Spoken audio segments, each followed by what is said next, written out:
I'm Judy Shaw for NYSE Floor Talk. Joining me today is Colin Luce. He is co-founder and CEO at Basis Theory. Colin, it's wonderful to have you here. Thanks for joining me today. Oh, thank you so much. It's always fun being here, but today, particularly special.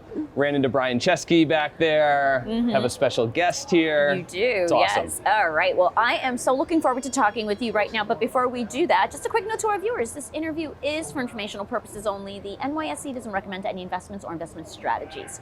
All right, so Colin, tell me about Basis Theory. What do you do? Yeah, so Basis Theory is a relatively new company. We were just talking about it.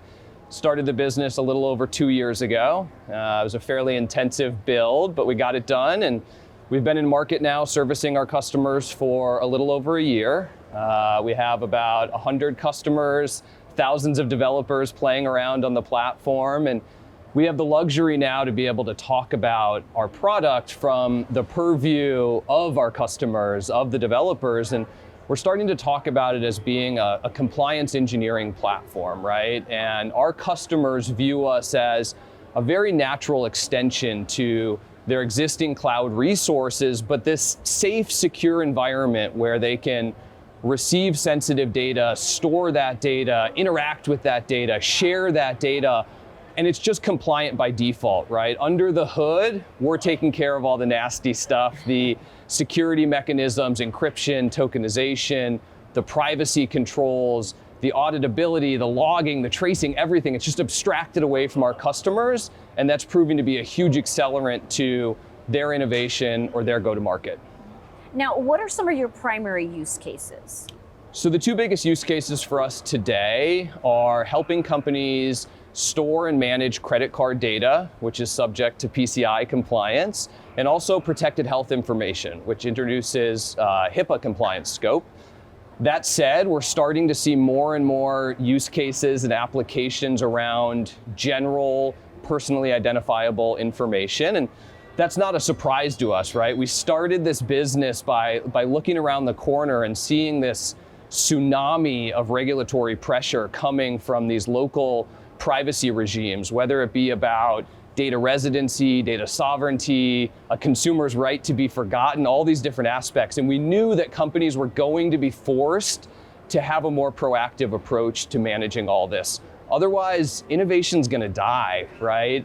The offices of the CTOs, when GDPR first dropped, started calling it the greatest destroyer of product roadmaps, right? Because they had to throw everything out the window and just chase after these different compliance requirements. And myself and my co-founders and the whole team here, we saw that and we were just deathly afraid of what that could do for technology and innovation. And I mean, now we're sitting here in this AI wave, like how is that gonna impact it? And so it's not a surprise, but it's happening a lot faster than we thought.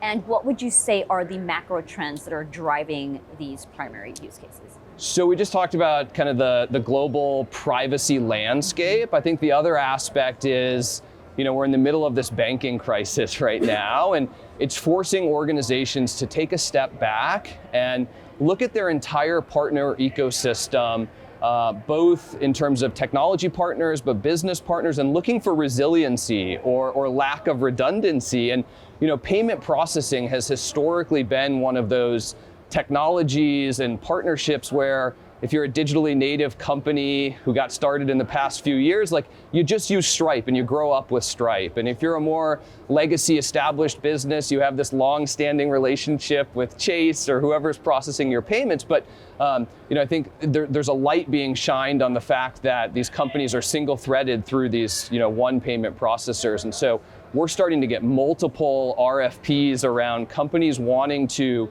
add a backup processor, start to route payments down multiple different payment processors, and just really build up that resiliency and redundancy. And I think that there's going to be pretty broad implications of that, right? If we start to think about the democratization of access to that data, how is that going to impact these existing publicly traded companies like Adyen, but then these new, hopefully soon to be public companies like Stripe or the spin out of WorldPay from FIS, like they're gonna have some serious questions to answer. And I think it's gonna be time for everyone in this industry to start to, really demonstrate the value they provide when this is a more free and open market, which is really exciting.